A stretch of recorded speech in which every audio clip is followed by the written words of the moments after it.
Welcome to New York's #2 sports show. The Rangers find a way to beat the Anaheim Ducks. They win by a score of 5-2. This started out really not good at all. Anaheim jumps out to a 2-0 lead, but the Rangers were able to rally back. They score 4 goals in the third, including an empty net goal. But they had to win this game in order to try to salvage this West Coast trip. And they have one more game in this trip. They'll be facing the San Jose Sharks. So winning this game is all well and good, but you got to beat San Jose as well. But it was, not pretty, but the Rangers were the better team. They could have lost this. I mean, look, it was the Ducks at one point appeared to have taken a 3-1 lead in the third, but the Rangers challenged it, and the play was indeed offside. And, look, Will Cooley was a really important factor in this comeback. He tied it up with a deflection goal about midway through the third. Then he draws a penalty, which leads to an Artemi Panarin power play goal. So I thought Will Cooley was really good.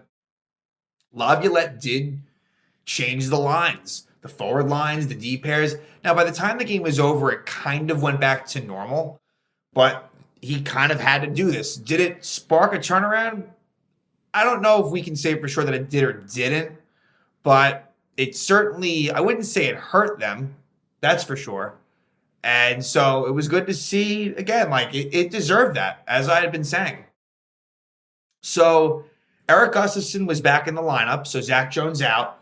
As far as the defensive pairs were concerned, Miller and Trouba was together the whole time, but they did break Lindgren and Fox. So for a little bit in the middle of the game, it was Lindgren with Schneider and Gustafsson with Fox. I don't mind that. Like, if they got to pivot towards that, I'm completely okay with it. And then as far as the forward lines were concerned, Cabo Caco was the one that really lost a lot of playing time. So, and Laviolette downplayed it after the game, but that is something to look at. That Caco, I think he might have played, less than 9 minutes? 8:08. So he did not play much at all in this game, which is something to keep an eye on.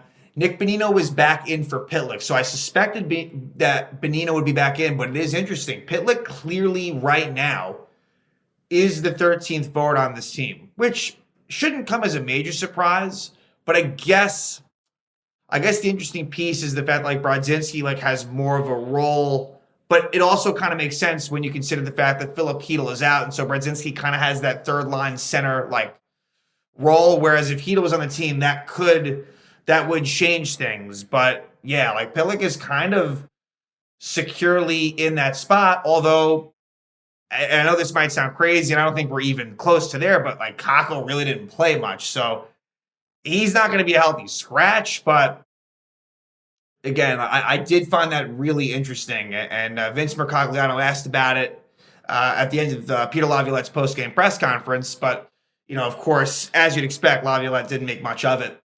But what we saw for a little bit was Zibanejad centering Panarin and Vesey. So that was a completely different line. And Trocheck centering Kreider and Lafreniere. They did not touch the Cooley, Brodzinski, Wheeler line, and that was a good line. That was not touched.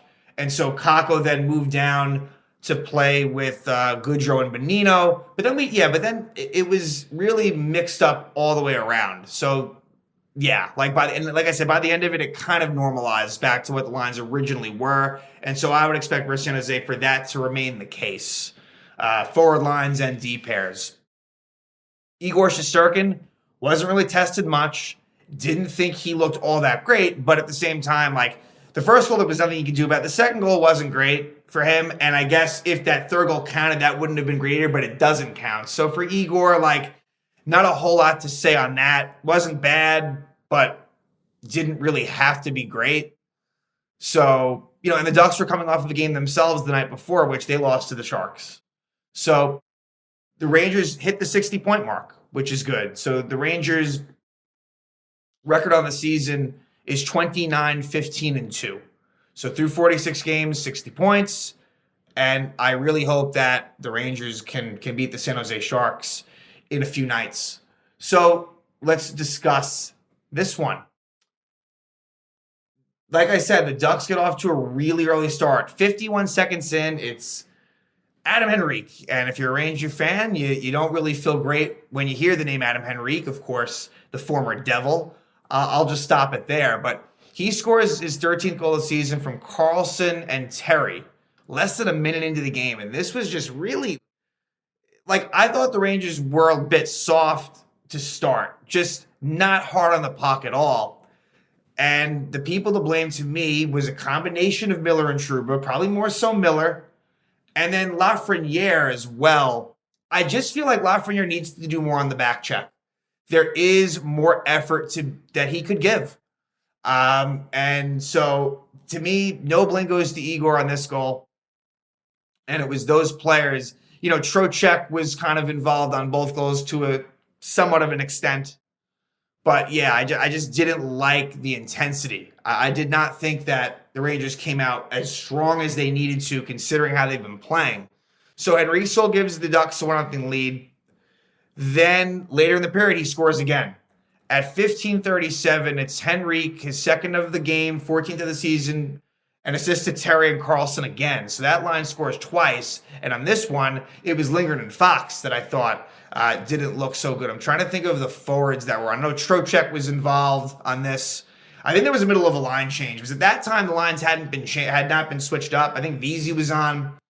But yeah, this was a bit of a leaky goal by Shesterkin, but the Rangers should have been stronger in front of him. But it kind of just, it finds its way in. And it makes it 2-0 Anaheim. So that's the score going into the second. In the second, that is a period where you saw a lot of penalties. But other than that, there was no penalties in the first and only one in the third, although that one in the third was a big one. Keandre Miller high-sticks Troy Terry at the 37-second mark. So, again, Keandre Miller, it's just been a lot of inconsistency. And look, I thought that as the game went on, he did get better, but he had his struggles. The Rangers kill that off. Then at 5:59, Cam Fowler slashes Panarin. Power play does not score before it ends. Vincent Trocheck is called for the legal check to the head of Robert Haig. So at that point, when that penalty's over, it's back to 5-on-5. And then at 10:33, Mason McTavish holds Mika Zibanejad, but the power play doesn't score again. But luckily, so at this point, power play has not been good lately, but they're able to turn it around. At 17:36, Vakanainen hooks Lafreniere. So give Lafreniere credit for drawing the penalty. And then the Rangers score a power play goal, but not in the way that you would think. And the goal is scored by Vincent Trocheck, his 15th goal of the season from Kreider and Fox. So this makes it a 2-1 game with about 2 minutes left in the second period. This was just a really nice play by Fox to throw it down the ice where he knew Kreider would beat the icing. And so Kreider uses his speed. He's a little bit patient and makes a nice pass to Trocheck. Not great defense by Gudas. And Trocheck with a nice goal to score past Dostal. And I believe the Rangers faced Dostal twice, so they didn't see John Gibson in either game they played, if memory serves me correct this season. So the Rangers take cut the lead to 2-1 there. But then Chris Kreider, not a great penalty. He cross-checks Gudas at 19:09. So going into the third period, Rangers are shorthanded, but they kill that off. And then the Rangers, I thought they had a really good third, and they're rewarded for it. They tied up at 2 at the 10:10 mark of the third. It's Will Cooley scoring his 8th goal of the season from Trouba and Miller. So this is a shot by Trouba and Cooley with a really nice deflection to get the goal. So for him, I thought he played a really good game. He ties it up there, and then he draws a penalty at 14:09. McTavish trips Cooley, and as I said before that Cooley goal to tie it looked as if McTavish gave the Ducks 3-1 lead, but he was offside. So that was an extreme. That was a fortunate break. I mean, it was the right call, but this game could have turned just like that, but it didn't. So now the Rangers have a power play, and they're able to take the lead. It's Panarin with his 28th goal of the season from Fox and Kreider. Really nice pass by Adam Fox to set up Panarin. One-timer, and he scores. So, Artemi, crazy. 28 goals. It's, look, you never know what may happen the rest of the way, but certainly him scoring at least 40 if he stays healthy seems to be an extremely realistic thing for someone who's always been a pass-first player. he has made a concerted effort to shoot the puck, and it's really, really helped. And then less than 2 minutes later, with the Rangers up 3-2, they score again. It's Chris Kreider with his 22nd goal of the season from Zibanejad. And this was a nice pass by Mika to set up Kreider with a little bit of a mini breakaway going down the left side. Not a great shot attempt to start, but then he kind of follows up on his own rebound and scores past Dostal, bats it in to give the Rangers a 4-2 lead. So this was a really big insurance goal. Another goal for Kreider. So Kreider ends up with a pretty good game on the stat sheet with a goal and 2 assists. And then the Rangers add an empty net goal. At 19:24, it's Jimmy Vesey scoring his 9th goal of the season, unassisted. The Rangers win 5-2. So it would have been a bit of a somewhat of a disaster scenario if the Rangers had lost this game. So very happy that did not happen, because this the tone of this episode would have been very, very different. But they do win the game, and now they'll finish off this trip against the San Jose Sharks. And the Sharks will be coming off of a second game of back-to-back, which reminds me, the Rangers are 8-0 on the second game of back-to-backs this season. That's very impressive. The fact that that it doesn't affect them, whether they won the game before, whether they lost the game, and I think it's been a bit of a mix where they've probably won more than they've lost, but it's probably it's close to even, and they are able to get this win. So now let's see what they do against the Sharks to finish off this road trip. Then there's only 2 more games before the All-Star break. It's home versus Vegas and at Ottawa, and that'll be a back-to-back set.